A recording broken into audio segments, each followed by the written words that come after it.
Hi, my name's John. A year ago, I never even heard of Fruits Basket. That is until my fiancée introduced the anime to me. And I'm Allie. I've been reading the manga since I was in 3rd grade. We loved watching season 1 together so much, and we'd have all these crazy long discussions about what happened in each episode. And for season 2, we thought it would be really fun to share our conversations with you. So join us today as we talk about season 2, episode 23. It's Cinderella-ish. So if you're a returning listener, then welcome back. If you're a new listener, then we're happy to have you on this week's episode of our Fruits Basket podcast. So if you like this kind of content, you want to see more of it coming from this channel, then make sure to subscribe and ring that notification bell so you never miss another upload. And share it with all of your friends wherever you share things, whether that's on Twitter, Discord, Reddit, or anywhere else. But with all that out of the way, where are we starting? Alright, first of all, we have to call out the elephant in the room. You can't see us, but we can see each other. What? Yeah, we're together for once. Yeah, because, here in America, it's Labor Day. Yeah, and we're celebrating all the labor we do by not going to work and sitting in the same room watching Fruits Basket, so... Heck yeah. So that'll cut down on editing time. Woo! Oh my god. But yes, so since we're in the same room, don't look at me.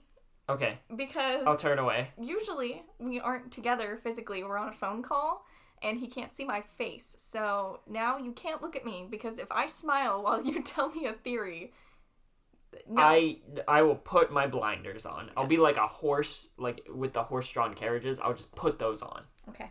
We believe in integrity in this household, so. Heck yeah. Okay. So, but for real, with the actual episode. Woo. Okay, so we start out, and Kisa and Hiro, they're walking over to the play, and it's real cute because Hiro's being all protective. It kind of reminds me how he's like with his mother. Mm-hmm. You know how when she was walking down the stairs while she was pregnant, he's like, oh, like, don't trip. And he's telling Kisa, like, be careful, be cautious, Yeah, don't bump into anyone. Yeah. Gotta watch out. Those guys are looking at you and they're being weird. Yo, that scene skeeved me out a little bit. Yeah, I don't have the manga in front of me because I'm at John's place, but if I did, I would double check. But I'm pretty sure that they were younger originally. Like, they were like 14, 15, yeah, like those were like full-grown dudes. That was like a dude in a business suit with like a dad haircut. That's like exceptionally skeevy. And like, I don't know, that scene made me really kind of uncomfortable because like Kisa's just like a little jelly bean. She's a little bean. She's so tiny. She's a tiny bean. Must protect, but yeah. Haru protect, and he picks her up, and they didn't put She's it in so the episode. Embarrassed. Yes, she is so embarrassed. I'm happy you caught on to that because in the manga they had like little tiny words right next to her, like real little. It wasn't in a speech bubble or anything, and it was just like "Stop it, Haru," or like "You're embarrassing me," or something like that. No, yeah. So like I hardcore picked up on like he picked her up, which like they have such a familial relationship that it's not like that's weird, but since it's in public, she's like, "Oh my god, stop! Like I'm in front of the boy I like. Like, don't just pick me up, Haru." Yeah. Oh, wow, that is really cute how Haru and Kisa have a really good relationship, and Rin and Hiro don't have a great relationship. But they have a relationship. They talk to each other.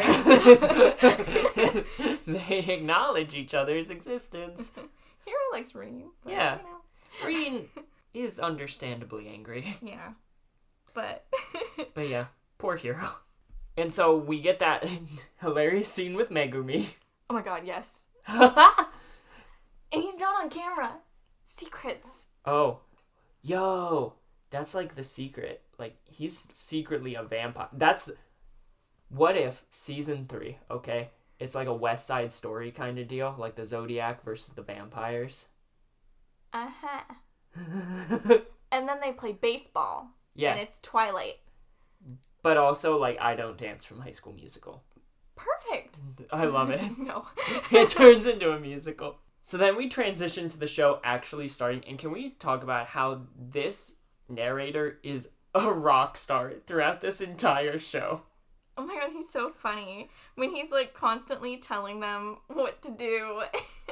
And he's like, script revisions? What script revisions? This is obviously Cinderella. Like, right in the beginning when he says that the stepmother and the stepsister are evil. And it's like he never got the revised script that Tohru's supposed to be nice now.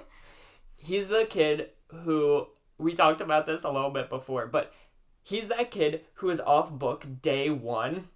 And was just like, I already memorized it before everyone else. I'm not going to have to re-memorize it just because other people couldn't get their lines right. Oh my god, yeah. To the point where Kyo, like, told Tohru that one of her lines was wrong or something. And he was like, no, that line was right. I don't know why you're yelling at her. Yeah. And it's just, I can't tell what in this show was supposed to be in the script versus what wasn't, though. You know? Like, because there were definitely, like, moments of improv that weren't supposed to happen, like the one you just mentioned. But then it was just very hard for me to track, like, was Cinderella supposed to love Takoyaki? I mean, she had to have, because they had that grill on stage. Like, they were ready. Yo, I would not put it past Hanajima to bring it herself, though. But they rolled it out. I love how did they? crew... Yeah, I love how stage crew was always there for her, like her little servants. Oh my god, yes. She used the one as a table. And I love how stage crew was always, like, dressed in black. And I know that's actually how it is in theater. But even in real theater, I've always thought how funny it is that, like, in these high school kinds of productions, they are so not hidden, and they just run across the stage just in black, even if the lights are up. Oh, yeah. And it's just, I don't know, it was so funny.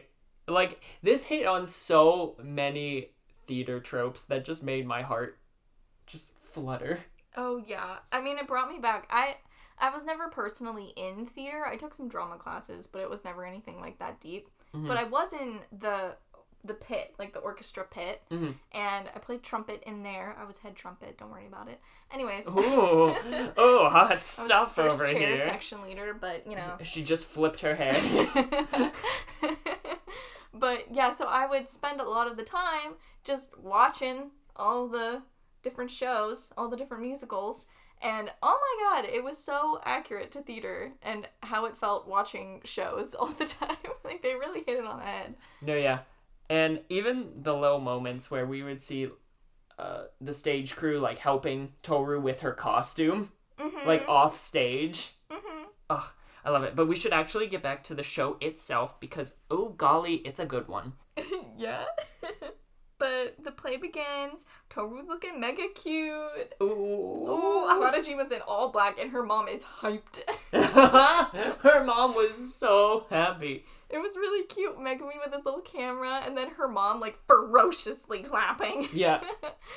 But I do have to mention, we got a really great comment on our last video, and they wrote, another interesting little tidbit Takaya has mentioned is that the reason why Hanajima was voted to be Cinderella is because she's secretly very popular among the boys in their class. Yo, not even shook about it. Not even shook about it. But she's got, like, that mysterious, unattainable thing going on. Oh, yeah. High school boys love that. Like, don't they? Yeah, they do. Like, high school boys are always like, I want what I can't have. Literally Kyo in this episode. I know! He hit on that so well. Oh my god. We're gonna get into the Kyoru dynamic. Oh, we will, don't worry. Oh, we gonna hit on that. There's a lot to say. But, so the scene kind of progresses. We see that Tohru and Cinderella are low-key, like, best friends, even though she's the evil stepsister, technically. Oh, yeah. Because Tohru just doesn't have a bad bone in her body. No, and she was so respectful. Like, yes. I know that's the whole joke about her character is that Tohru, it respects things too much and she uses overly proper speech to the point where it's actually incorrect. But, like, it really showed in this episode when she kept saying Cinderella song. I was like, Tohru, you don't have to say that. But it was so cute that she was trying to be so nice to Hanajima, and then Hanajima Cinderella is just so obsessed with Tohru as she is in real life, being like, because the prince's ball has taken my sister away, I want the whole ballroom burnt down. And yes, when she's talking to Yuki as, which most fabulous fairy godmother. An angel. Yes, an angel. An angel. An angel. It's the one time I've agreed with those two. But yeah, the fact that she said that she wanted to burn the ballroom down because the prince has taken her sister away. And she threw so much shade just before that at her godmother. Yeah. Because she was like, if you guys want to wear ugly dresses, then by all means, because I suck at this. Yeah. But then 360s 4 seconds later, and it's like, yes, I made these beautiful dresses. Like, you are welcome. Oh my god, and the way that the crowd interacts, I have to just, like, go over this for a moment. We're fangirling about this play. Like, I am going to watch this again after we finish recording, because I enjoyed this play so much. It's like, a really good episode. I loved it so much. But the way that the crowd always reacted to Hanajima was absolutely fantastic. Perfect. Where they're like, she's really sticking to this meat thing, huh? Or like... Yes. Oh my god. Gosh. Or like when she took credit for the dresses. That was the one I was thinking of just now. And they're like, oh, she's really gonna take credit for it. Oh, okay. The comedic timing of this show, just like in general of Fruits Basket, I feel like as the series goes on, just keeps getting better and better, you know? Oh yeah, Takaya like just blossomed. She's just getting better and better with the humor. And even the animators though, like yeah. animators like bring her comedy to life so well. Mm-hmm. I need every episode to be this.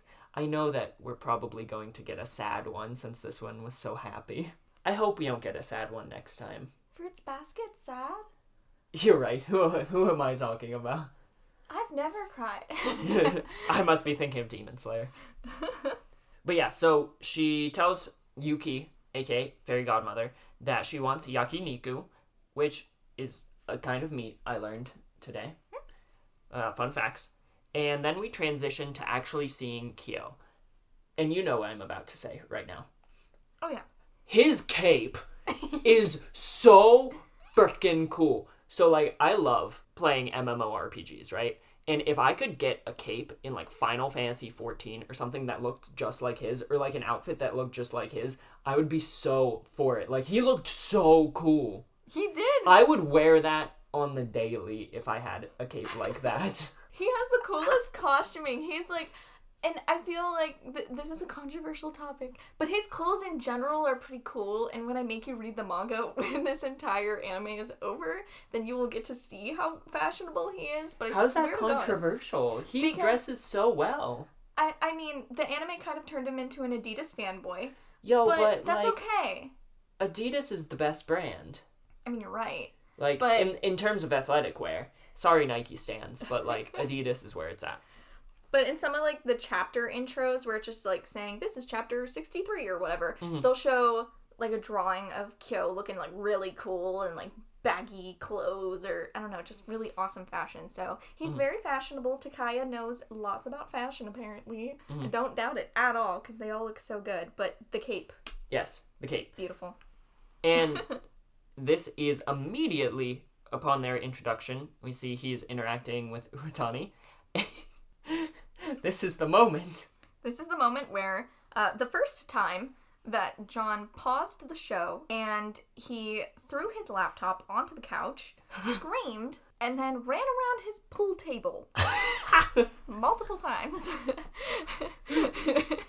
Just screaming. And I was like, why didn't I get a reaction video of this? So then I had my camera ready, and don't you worry, we have one video. And this isn't the only time this happened this episode. Nope. Oh my god, because it caught me so off guard when Uotani called him a virgin. She's like, that's exactly why you're still a virgin. And I was like, oh my god. Like, that was not a joke I was anticipating in a school play, but I needed a moment, and I needed to run off like second-hand like embarrassment of the moment since that was said in front of a huge crowd. Oh, Hiro wishes he could run too. No, yeah. I was Hiro in that moment. So that happens, and then the ball actually starts, and Kyo starts getting suitors in the play. Oh, beautiful. And he refuses to dance with everyone, including Tohru, which I feel like this was the narrator's shining moment. Oh, yes. Where he refused. Because he tried to go back on it, and the narrator was like, he refused. And it shows that even the narrator knows that they are in love. Oh my god, and then even Uotani calls him out, and she goes, don't get depressed out of character. Yeah. It's like, oh god, okay. Like, I know everyone knows. I know we've said this in past podcasts, but like, they are the couple that everyone knows is in love, except them. Well, this episode, you could argue that they're starting to think that each other might like each other, but you can't think that. No. Never. And so then Kyo talks to Hanajima. She's much more interested in the yakiniku. Yes. And I love how forced into it he gets, where it's like, the prince fell in love with Cinderella and asked her to dance. And he's like, why do I have to? Because I said so. And Hanajima is not interested at all. And Kyo's like, what do I do with this? What do we do? Yeah. But essentially she's forced to give him her slipper. Oh, yeah. By script standards. Gotta keep the plot moving. And Uotani has an interesting moment. Yeah. Pray tell. Oh, pray tell? Pray tell.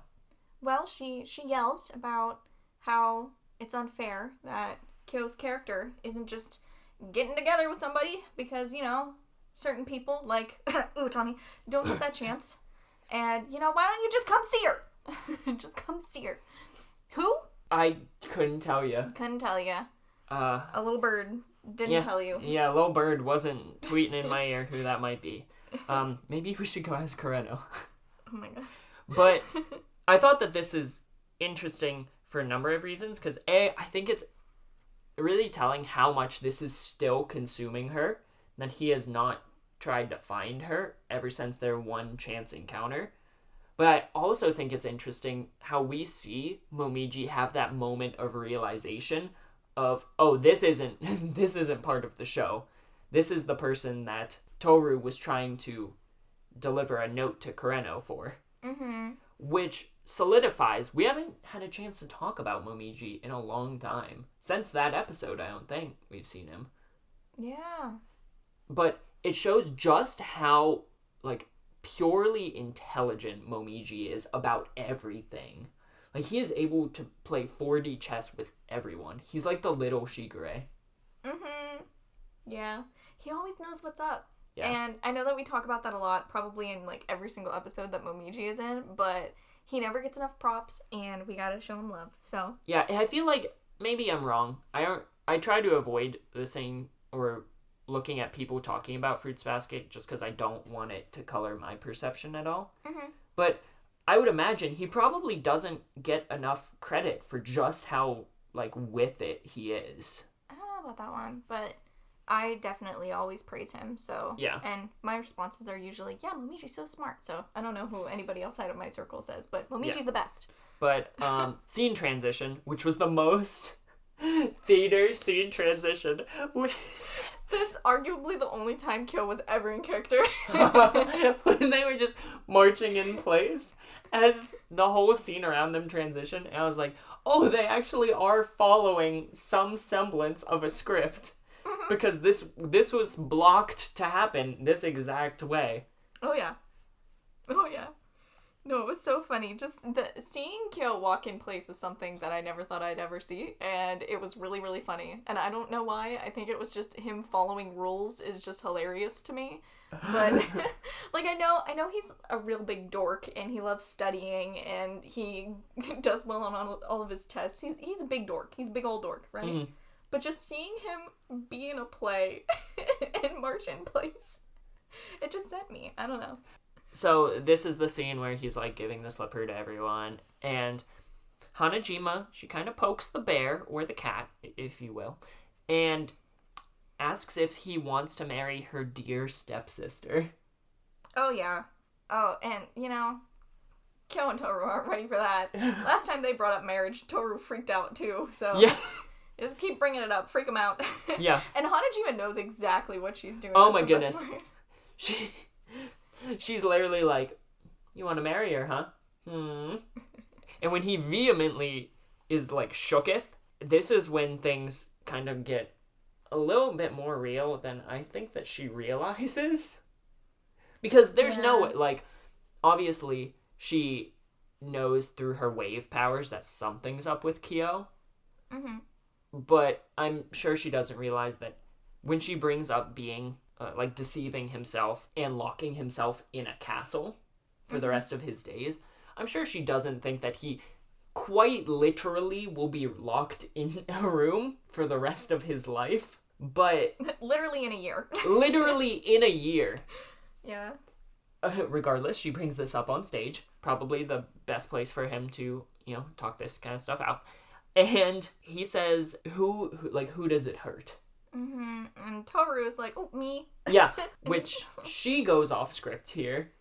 Oh, yeah, and she gets horrifically embarrassed by it, which is so sweet because it's so Tohru. But she says, I don't want, and she doesn't finish her sentence, but Kyo knows. And he's like, okay. He's like, wait, how does she know? And then that gets both of their minds, like really whirling. Him wondering if she knows about his situation, which she shouldn't. And her being like, yo, I should not have said anything. I'm not allowed to know this. Mm-hmm. But it was a heart-wrenching moment, but also super endearing, because I think that was almost like a click in both of their minds that, like, they have feelings for each other. So while I was wrong about my theory, and yes, you brought this up while I was, while we were watching it the first time, I do owe you $1 because there was no on-screen kiss between Tohru and Kyo, like I thought there would be. Very bold of you to think that there would be a kiss. Well, I don't know. Maybe they, like, this is the moment that, I don't know. My poor little shipper brain was hoping that maybe they would start dating and it would just be a rough waters relationship because of their insecurities, I do have to say, I absolutely love how that scene went because it was so quiet, and then when Tohru was talking, the echo that they put in her voice to show you just how quiet the room was, and everyone's eyes were on her, and how far her voice was carrying, like, I loved it. I loved the echo. I loved the quiet. I loved all the sound direction. It was flawless for that little bit. Yeah. And so that all happens. Yuki to the rescue, as always, as he does. Oh, yeah. And essentially, he wants to know what Cinderella's wish is, and it's for a yakiniku store. And then he tells Kyo that I would ask for your wish, but you need to fulfill that one on your own, or something to that effect. Yeah, he's like, you want to get with my mom? You better man up and do it yourself, bud. And then the play ends by sharing the very profoundly true message that women can live securely without relying on marriage. Which, honestly, I feel like more things should share that message. Oh, yeah. I love Hiro at the end, like, so, what was that story about? Something about meat and, There was meat, and it looks like people were sorting out a lot of their own personal stuff up on stage. Yeah. It was just like, okay, so there's like a form of therapy called psychodrama. Oh my god, where did this come from? Okay. Yeah, well, I mean, I'm not gonna go into it, but, like, essentially it's using, like, theater kinds of stuff. Yeah. To kind of get your stuff out. And not, like, you're not playing on a play necessarily like this. But that's kind of what it felt like. Like, they were having this catharsis and getting out these feelings that they can't express in other ways. And so, kind of felt like that to me. Whoa, that was so big brain. That was nuts. Like, they're not themselves right now. They're characters. So they're more likely to say these things on stage because people are less likely to attribute those feelings to themselves. It's the character. That's why a lot of people find theater very therapeutic, because you can kind of express those bigger emotions that you might not necessarily have or feel comfortable sharing in your day-to-day life. but you can do it on stage, and it's so acceptable. Yo. And so there's a form of therapy, kind of TLDR, formed around that kind of idea. That's nuts. Yeah. Okay. Psychodrama. Look into it if that's something you're interested in. Well, thank you. I did. That actually, the whole play thing makes more sense now. They could have done anything. Yeah. So I think it's a really cool narrative device for that reason. I love that you know psychology. I did a paper on it because I'm a theory kid and into counseling. Ooh, Nerd. Fun. Okay. Shut up. But then we get after the play, we get Hanajima and Kazuma, which oh my god, Kyo's reaction just priceless when he goes, "Please don't get married." See, this shows me two things. Mm-hmm. Uotani and Hanajima have already accepted Kyo as an acceptable partner for Tohru, How? Because they at least in my opinion, they have both kind of latched on to him and tease him in a very friend-like way. And Hanajima is teasing him about his dad here. I guess they both know that he has a thing for Tohru. And I'm sure that they are picking up that Tohru has a thing for him, right? Maybe. That's my perception of it, at least. You are free to think that. But I feel like them going out of their way to tease him is their way of accepting him into their little group to some capacity. Because she goes out of her way because she know it'll annoy him to talk to Kazuma. I know that she'd mentioned before that ooh, he's cute, is that his dad? Mm-hmm. But I don't think she's genuinely, maybe I'm wrong, maybe that's gonna be a romantic subplot. I really, really, really hope not. That would make me uncomfortable, to say the least. But I think it was just to mess with Kyo. We'll find out, I guess. When we hear wedding bells. No, I'm kidding. Oh my god. No, but seriously, you'll find out later, I No, guess. my assumption is that we'll find out that she will flirt with him more and be very kind to him more, but it's only to mess with Kyo. And then we shift to him finding out how his shisho found out about all this. Mm-hmm. Hey. We love Hatsuharu. We love Hatsuharu in this household. But I love that Kyo says, "You wouldn't want your parents watching you," and then Kazuma softens because he's like, "I am a parent." Yeah, and he's admitting it to the people around him in a public space. He's calling me his parent. Yeah, it's so cute. He's almost surprised by it. Mm-hmm. Oh, that moment, I know that we've just been kind of going on and on, but this episode made me feel so many positive, happy emotions. It was a good one. We needed this. We haven't even gotten to the best part yet. No, we haven't. Okay. But then Kyo goes full on high school boy, where just the most, he's doing the most when Kazuma asks to go see Tohru and asks where she is, and Kyo's like, "I don't know, I don't keep tabs on her." That is the most, I have a crush on a girl, but I don't want to show it, and also I'm kind of annoyed that people are bringing her up. I don't have tabs on her. I don't know. I don't know. What's a girl? Who even is Tohru? I don't know. You go find her. I don't know. I don't want to see her. Oh, by the way, she's 2 classrooms down to the left. She's in the 3rd chair back. I do, in fact, keep tabs on her. Thank you. I know where she is at all times of the day, but I'll be darned if I'd ever admit that. Oh yeah, and then we get Tohru and Uotani, and they're chatting it up in the girls' bathroom. And you know that Tohru wants to bring up the situation to her so bad, but she does that awkward little Tohru thing where she's like, "I want to bring it up," and then she just goes,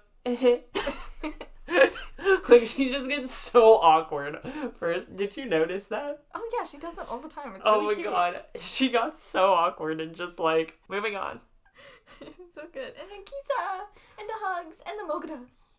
Oh my god, the Mogata situation. We just paused and looked at Hiro's face. Look at Hiro's face, please. Zoom in on that. Yeah, okay, we're zooming in. Look at that face.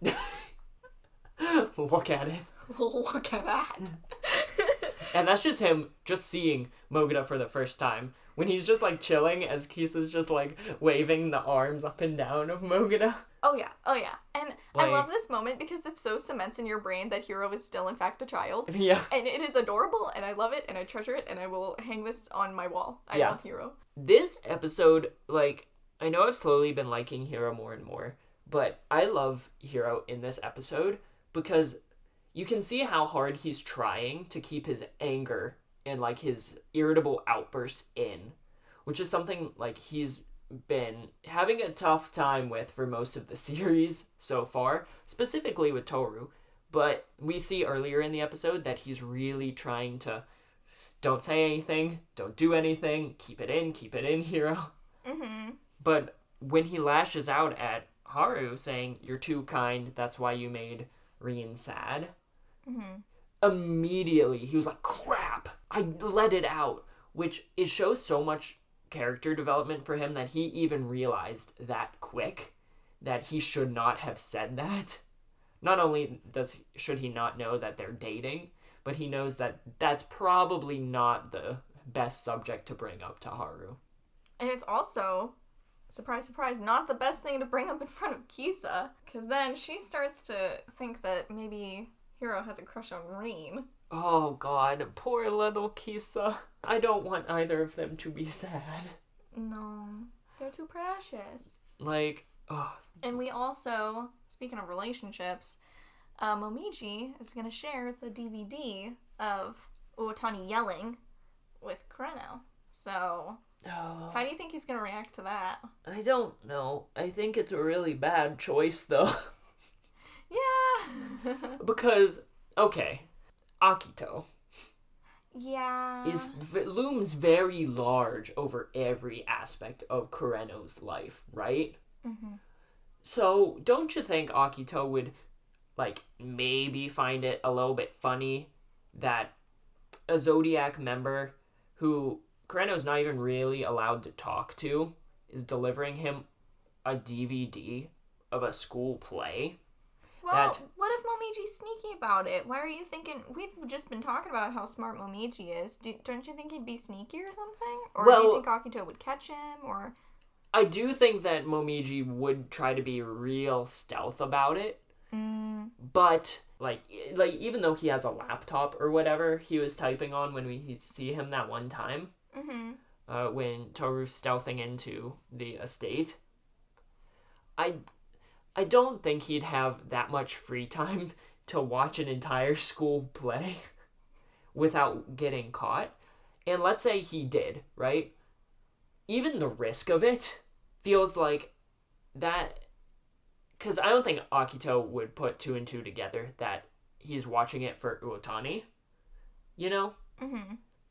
But someone else that Akito strongly dislikes and who's putting their nose into a lot of Soma's business is in that play, namely Tohru. Mm-hmm.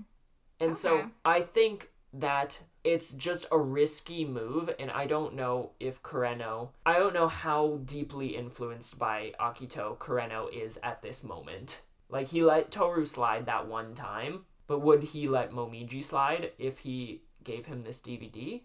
I don't know. Who knows? We'll find out one day. I don't know. I think it's a bad idea. My hope is that he just, like, breaks the disc, you know? Like, he's like, oh, that's sweet, but he just, like, throws it away. That's what I hope happens. Or just, like, straight up refuses it from Momiji. But that gets, like, the cogs turning that Uotani is thinking of him or something. I don't know. I appreciate your thoughts. Mm-hmm. But then we jump in to your favorite part. It's student council time. Oh my god, if this show was just the student council, I would watch the living heck out of it.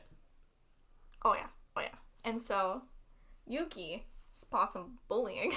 I'm like Kakaru. Spot some bullying, huh? Kakaru, that's like your half-sister. Like, oh, she's getting pretty verbally berated. They're talking about you, did you know? Like, Kakaru, like, you step in. He had a plan. No, he didn't. He wouldn't have done that if Yuki hadn't prompted him. No, he was eating. Yeah. Like, he was so unconcerned. But what he says here, when Yuki's like, yo, essentially saying we should go help, or like expressing that interest, really kind of hit me in a strange kind of way. Because he said, it's kinder to just ignore someone from the start than to half-heartedly try to comfort and be nice to them. I feel like this is the wrong thing to say to Yuki. Oh yeah, because Yuki literally says, there are those who are crushed by that logic. Yeah, like, he admits that it's very rational, it's very... idealistic. Yeah. Mm-hmm. But, like, if Yuki had just had someone who had reached out to him just a little bit, then that could have flipped him, like, completely 180 so many times in his life, you know? Mm-hmm. Like, if when he'd reached out to Ayame that one time when he was little, and Ayame had helped him, even if it was, like, a half-hearted, like, okay, come on, like, I'll protect you from mom, like, whatever. Like, at least someone would have cared enough to give him that hand in that moment, as opposed to him just being completely ignored and isolated. Because isolation, we see what isolation did to Yuki in general. That's caused a lot of lasting stuff for him. And I can't say, I don't really know that much about Machi, but maybe she's going through a very similar kind of circumstance, and that's why she's so quiet. Like, she's just withdrawn into herself so much. Mm-hmm. Because of, like, we know that her family situation, in terms of what Kakaru said, isn't all the best. So maybe she's just withdrawn so much that that's why she is the way she is. And maybe she just needs a hand. Yeah, but he listens in. Yeah. And, tell me about your feelings. Oh my god.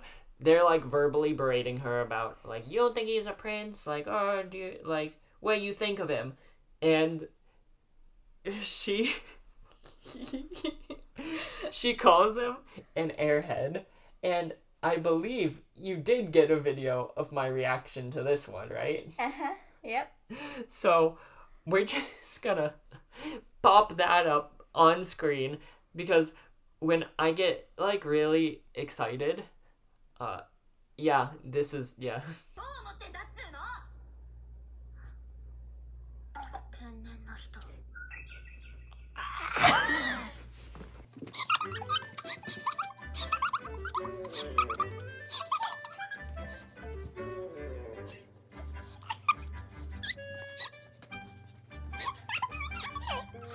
Are you recording this? Yeah, what's your reaction? Just shut up.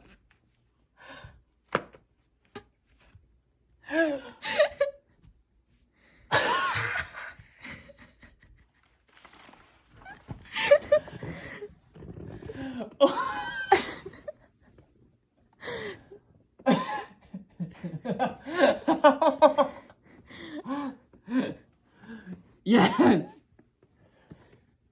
Yuki loves being insulted, huh? Oh my god, he lives for it. Oh god. So yeah. I hope you enjoyed that little display of athleticism. Oh my god. But yeah, so Machi says that he's an airhead and he's lonely and he's not a prince, which we find out that that's what she was trying to say in season 1 at the very end when they were introduced and you only got to see the backs of their heads. Yeah. Yeah, that's what she was saying. But then after the airhead thing, she mentions that he's lonely. And ship confirmed. I'm sorry. Ship 1000% confirmed. Because not only is he like, oh my god, she verbally berates me behind my back, but, like, she also gets me. Her verbal berations are true. I don't know. Like, they are in love. Like, it's a real ship. Like, it's not even a ship. It's fact. Like, they are in love. I'm determined. So, this made me happy. He has to feel really strongly about it because I'm not telling him anything. Yeah. I won't give him anything about this ship. I'll be like, okay, if that's what you think. Yeah, no. So, if I do end up being wrong, I will be very sad. But Kakaru's plan happens. Yuki gets signed up to do a photo op, and which, genius. It's absolutely genius. I didn't think that he would actually, like, follow through. Of course, it's Kyoru Manabe. Yeah, I mean, I should have had more faith in our Lord and Savior, Kyoru Manabe. He is my king. And I love how when he comes back and they're talking about what Machi had said and everything, he goes, yeah, Machi called me an airhead. And Kakuru's like, I just realized. Yes. Their relationship is great. I adore them. Yep. And then Kyoru calls Yuki a princess, because he's not a prince, obviously. Oh, duh. And this is when we get Kyo and Tohru being soft. They're soft. There's lots of pent-up feelings. They're not okay. They both, that scene at the very end where they go, I won't let myself think it. Mm-hmm. Oh, that hit me like a bullet. And it also made me be like, so I've been really like, I thought that they were going to kiss or like be in a relationship by the end of this season. Like genuinely I did. And I guess there's still 1 or 2 more episodes, I'm not sure. But I don't think that's gonna happen anymore. I'm not even fully convinced that they'll kiss by the, like, until, like, the last episode, which has me super frustrated, because I just want resolution on this relationship, because we all know it's real. They know it's real, but they're both like, maybe not, I don't know, I can't let myself feel it, which it's like, okay, it's so valid, like, you both have such valid reasons, and I respect that, and I admire that, but as a fan, I don't care. As a fan, I just want to see you guys smooching. It's not even that. I just want to see them happily together. The kiss is just like, you know, like the anime, that seals the deal kind of thing. Mm-hmm. Like, I don't really, like, PDA, like, it kind of, like, ew. But, like, I just want to see them happily together and them doing relationship things. Oh, so you want to see them go on dates and stuff. Yes. So you don't even want it to be like, okay, last episode they got together. You want it to be like, we get to see their first date and then, like, go to school and be a couple or, like, whatever they do. Yeah, I want to see them be a couple. Like, I don't want to just see the lead up to them becoming a couple and then just being like, they lived happily ever after, because that's always such a, like, lame way to end, in my opinion. Sorry if that's how it ends. Like, I don't mean that. I'm sure it's going to be wonderful, and I'm going to love it. But if that is how it ends, that's kind of lame. I'm sorry. That kind of sucks and would make me very sad. Because I want to see them be a couple. I agree. I want to see all Kyoru all the time, but, you know... Well, no, we need time for Yuchi. Yeah, okay. Yeah. I mean, I know that one's not confirmed. I guess Kyoru technically isn't confirmed, but, like, it's confirmed. I mean, we already got an I love you. Well, yes, that's true. That's true. That happened way back. Yeah. But, I don't know.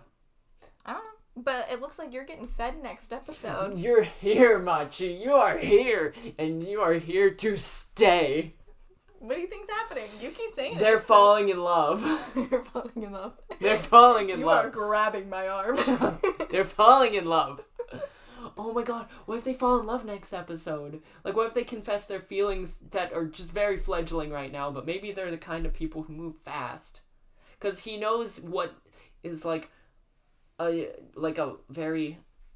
knows what he wants in a mom. What a sentence. He knows what he wants in a mom, so maybe now he knows what he wants in a girlfriend. Well, he can differentiate now, because he was like, oh, Tohru, do I want her as a girlfriend or as a mom? Probably a girlfriend, because that makes more sense, but now he's like, definitely a mom. So now he's like, what do I want in a girlfriend? Oh, verbal abuse and understanding. It's not abuse, she's just spitting facts. No, yeah, it's not abuse. I just think it's funny to call it that. Yeah. I just want ego deflation and understanding.